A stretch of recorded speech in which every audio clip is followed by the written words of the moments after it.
Her sözcüğüne biz evrensel nitelikçi diyoruz. Doğal sayılar kümesinin elemanıdır. Qx, x'in bazı değerleri için sağlanırken bazı değerleri için sağlanır. Bir A sayısı, bakın bir A sayısı Px açık önermesinin. Öğretmen arkadaşlarım, öğrencilerin içinden çıkar mısınız lütfen? Başlarına gelin. Başlarına gelin. Memnun musunuz? Seviniyor musunuz?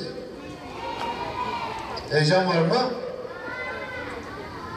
Evet, öğretmenlerinizi tanıdınız daha önce. Geldiniz okula. Pandemi sürecinde olağanüstü uygulamalar gerçekleştirildi. Olağanüstü demeyeyim de olağan dışı uygulamalar gerçekleşti.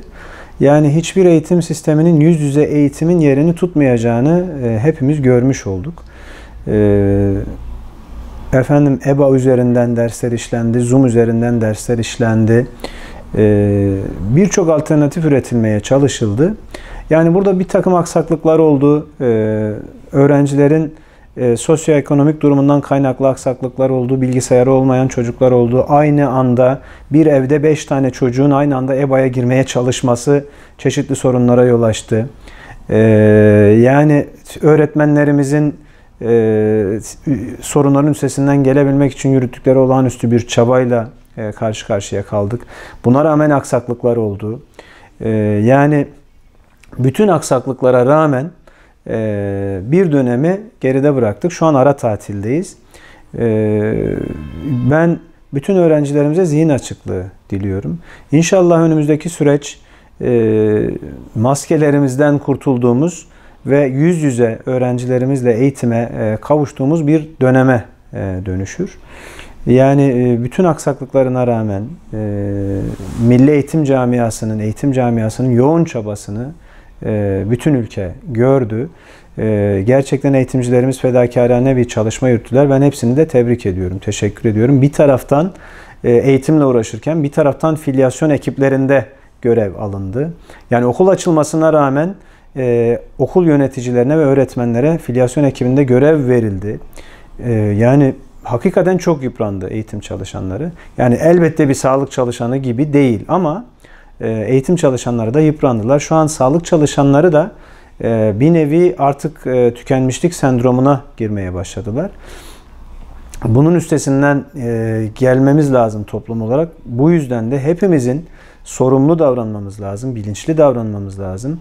Maske, sosyal mesafe, hijyen kurallarına mutlaka uymamız gerekiyor.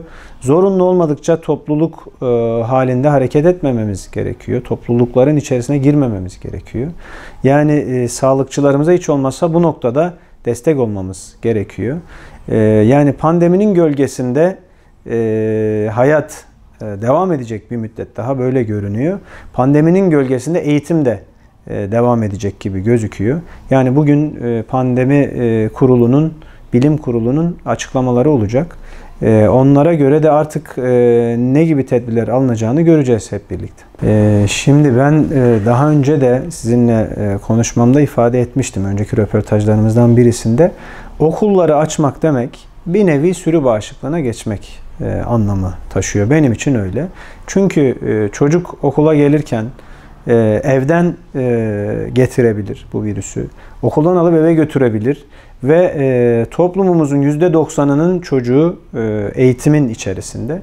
Dolayısıyla bunu açtığımız zaman toplumu bir şekilde iletişim haline kendimiz sokuyoruz.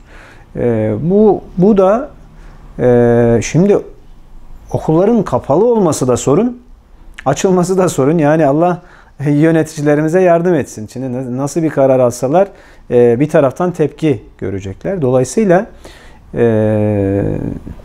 şimdi bir taraftan da kafeteryalar, restoranlar, efendime söyleyeyim düğün salonları vesaire açık. Bu açıkken okulların kapalı olması da insanın mantığına yatmıyor. Dolayısıyla okullar açıldı, devam ediyor. Bu da bir nevi sürü bağışıklığına geçtik anlamına geliyor. Sürü bağışıklığına geçtiysek herkes kapısının önünü süpürecek. Herkes kendisini koruyacak. Herkes annesini, babasını, yaşlılarını, kronik hastalarını koruyacak. böyle bir tedbir almamız gerekiyor. Yani şu an gerek ekonomik anlamda gerekse sosyal anlamda alınması gereken tedbirlerin en başında bana göre bu var. Dünyanın her tarafında okullar açılmışken bizim çocuklarımızın eğitimden geri kalmaması gerekiyor.